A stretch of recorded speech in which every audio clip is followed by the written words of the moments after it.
Naam, habari za wakati huu, karibu tena tuendelee kuhabarishana taarifa mbalimbali. Kubwa zaidi tunafahamu huko Arusha leo wamekutana mkuu wa mkoa wa Arusha Paul Makonda pamoja na mbunge wa Arusha mjini Mrisho Gambo kwenye kampeni ya Mama Samia ya kisheria kuweza kutatua changamoto mbalimbali za kisheria ambazo wananchi katika jiji la Arusha wamekuwa wakikumbana nazo. Mwabukusi ni miongoni mwa watu ambao wameshiriki kama rais wa TLS, lakini pia kama wakili amefika huko kwa pamoja na Paul Makonda, wamezungumza, lakini pia wamekubaliana kushirikiana katika masuala ya kisheria mkoani Arusha ili kuondoa migogoro na kuongeza wigo wa upatikanaji wa haki kwa wananchi. Ni moja kati ya jambo kubwa ambalo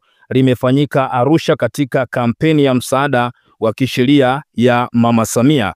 Lakini tunafahamu siku za nyuma hapa kulikuwa kuna kutupiana maneno kati ya mbunge wa Arusha mjini Mrisho Gambo pamoja na mkuu wa mkoa Paul Makonda. Kama unakumbuka, madiwani huko Arusha walisuggest kwamba Makonda achukue fomu ya kugombea ubunge wa jimbo la Arusha mjini, lakini katika mkutano huo ambao madiwani walikuwa pamoja na mkuu wa mkoa wa Arusha Paul Makonda, Makonda kwa nafasi yake hakujibu jambo lolote wala kuzungumza kitu chochote.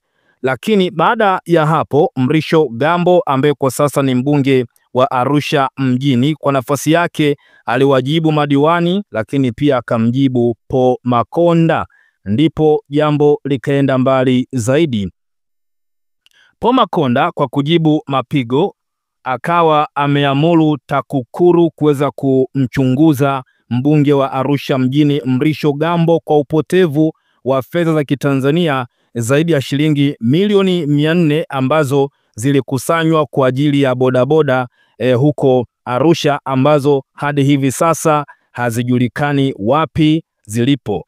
Tulikuhabarisha hapa, lakini pia namna ambavyo Makonda alielezea namna ambavyo TAKUKURU wanatakiwa kumchunguza Mrisho Gambo kwa kusadikika kuwa alihusika na upotevu wa fedha hizo zaidi ya shilingi milioni 400, kwani katika mfuko huo wakati watu wakichanga fedha, yeye ndiye aliyehusika na ukusanyaji wa fedha hizo. Wakili Boniface Mwabukusi bila kupepesa macho ameamua kumchana Paul Makonda kwamba kile ambacho alikifanya hana haki wala nguvu ya kuwaamuru TAKUKURU kuweza kumchunguza Mrisho Gambo. Paul Makonda ambaye alitaka TAKUKURU kumfanyia uchunguzi Mrisho Gambo kwa upotevu wa pesa hizo, Boniface Mwabukusi kupitia akaunti yake ya X ameandika, mkuu wa mkoa hana mamlaka kisheria kuiagiza TAKUKURU, ni matumizi mabaya ya ofisi ya umma. Hiki ndicho ambacho ameanza hapa kukiandika Mwabukusi kwamba mkuu wa mkoa hana mamlaka kisheria kuiagiza TAKUKURU, ni matumizi mabaya ya ofisi ya umma. Kikatiba na kisheria, mkuu wa mkoa hana mamlaka ya kuamuru taasisi ya kuzuia na kupambana na rushwa TAKUKURU kufanya uchunguzi. Hata hivyo, anaweza kupendekeza au kutoa taarifa kwa TAKUKURU kuhusu jambo analoamini linahitaji uchunguzi. Kwa mujibu wa sheria ya kuzuia na kupambana na rushwa sura ya 329, TAKUKURU ina mamlaka ya kufanya uchunguzi wake kwa uhuru bila kushurutishwa na mamlaka za kisiasa kama ambavyo inajionyesha katika sakata la Mrisho Gambo na Makonda. Hii inamaanisha kuwa hata kama mkuu wa mkoa ataomba uchunguzi ufanyike dhidi ya mtangulizi wake ambaye kwa sasa ni mbunge, TAKUKURU italazimika kutathmini iwapo kuna msingi wa kisheria wa kuanzisha uchunguzi huo au la. Na kwa mazingira ya Arusha tayari kuna viashiria vya matamanio ya kisiasa, hivyo TAKUKURU lazima isijihusishe na mgogoro huo, akimaanisha kile ambacho kinaendelea huko Arusha kuhusu Gambo pamoja na Paul Makonda.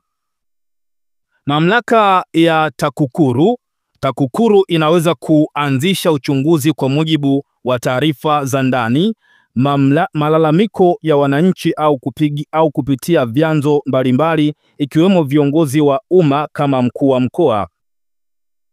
Na kama namtuhumu mwenzake kwa nafasi ya ubunge kikatiba kwa wabunge, kama mtu anayechunguzwa sasa ni mbunge, lazima izingatiwe kuwa wabunge wana kinga fulani za kisheria, hasa kuhusu masuala yanayohusu kazi zao za kibunge.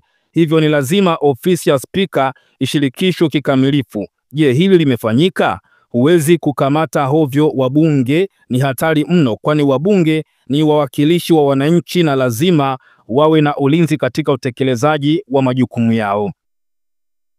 Nia ya kisiasa vs. haki. Ikiwa uchunguzi huo unaonekana kuwa na nia ya kisiasa au kulenga kumkomoa mtu binafsi, kunaweza kuibua hoja za matumizi mabaya ya mamlaka. Hapa tumeshaona kuwa malengo ya kisiasa ndiyo msingi wa mbwembwe hizi za Mheshimiwa Paul Makonda. Ikiwa mkuu wa mkoa ndugu Makonda ana ushahidi wa kutosha kuhusu ubadhirifu au matumizi mabaya ya madaraka yaliyofanywa na mtangulizi wake, anaweza kupeleka malalamiko rasmi kwa TAKUKURU, ofisi ya mdhibiti na mkaguzi mkuu wa hesabu za serikali CAG, na hata jeshi la polisi kama uchunguzi wa kina na sio kutoa maagizo. Kwa kifupi, mkuu wa mkoa anaweza kupendekeza TAKUKURU kufanya uchunguzi, lakini hawezi kuwaamuru moja kwa moja. TAKUKURU italazimika kuangalia ushahidi uliopo na kuamua iwapo kuna sababu za msingi za kisheria kuanzisha uchunguzi dhidi ya mbunge huyo. Lakini pia watu wengi sana wametoa maoni yao hapa kwenye posti hii ya Mwabukusi akimchana moja kwa moja Paul Makonda. Huyu wa kwanza anasema, kwani mkuu wa mkoa si mwakilishi wa rais ndani ya mkoa husika au ipoje? Mwabukusi akamjibu, umesoma na kuelewa nilichokiandika? Lakini pia huyu mwingine anasema kwamba unapotosha, mkuu wa mkoa ndio rais wa mkoa, hivyo anamkagua kila kiongozi ndani ya mkoa, awe wa kuchaguliwa na wananchi ama kuteuliwa na rais. Lakini pia mwingine akasema, yani pesa imepotea ndani ya mkoa anaouongoza. Wewe unasema kisheria haruhusiwi kisa tu eti kuna viashiria vya siasa. Mzee, hapa haupo sahihi. Tambua kuwa wabunge ndo wanaopeleka msiba na maisha magumu kwa wananchi wao kwa kujilimbikizia mali. Hivyo Makonda kama sauti ya rais lazima ahoji. Mwingine akasema ya kwamba kwani utawala wa CCM unafuatwa kisheria? Ukiwa karibu na rais unaweza kuua na hakuna wa kukufanya chochote. Makonda asingestahili hata awe balozi wa nyumba 10. No reform, no election. Lakini pia mwingine anasema tatizo la uteuzi mbunge wa kuteuliwa au mkuu wa mkoa wa kuteuliwa, hapo ni maagizo tu. Mwingine anasema hila kwa mimi naona ni sawa tu, maana bunge lenyewe limetusaliti wananchi, kwa hiyo acha ipigwe mbugi hadi wauane. Sisi tunataka katiba mpya na tume huru ya uchaguzi tu. Mwingine anasema si ndo huyu alituambia kuna watu wanajihusisha na unga wa sembe mpaka leo watu wapo nje. Mwingine akasema chimbuko wa mikoa limeanza toka ukoloni na lilitumiwa na magavana wa Kiingereza kuweka mashushushu katika makabila mbalimbali ya Tanganyika, na alikuwa hana mamlaka yoyote kwa wananchi wa eneo husika, bali alikuwa afisa kipenyoa wa serikali. Alikuwa afisa kipenyo wa serikali ya kikoloni ilipokuja TANU ikaendeleza huu mfumo. Hayo ni baadhi ya maoni ya watu ambao wametoa maoni yao kwa hiki ambacho amekiadresi Mwabukusi moja kwa moja kwa Paul Makonda kwamba hana haki ya kuiamuru TAKUKURU kumchunguza Mrisho Gambo kwa upotevu wa fedha hizo zaidi ya milioni 400 za Kitanzania.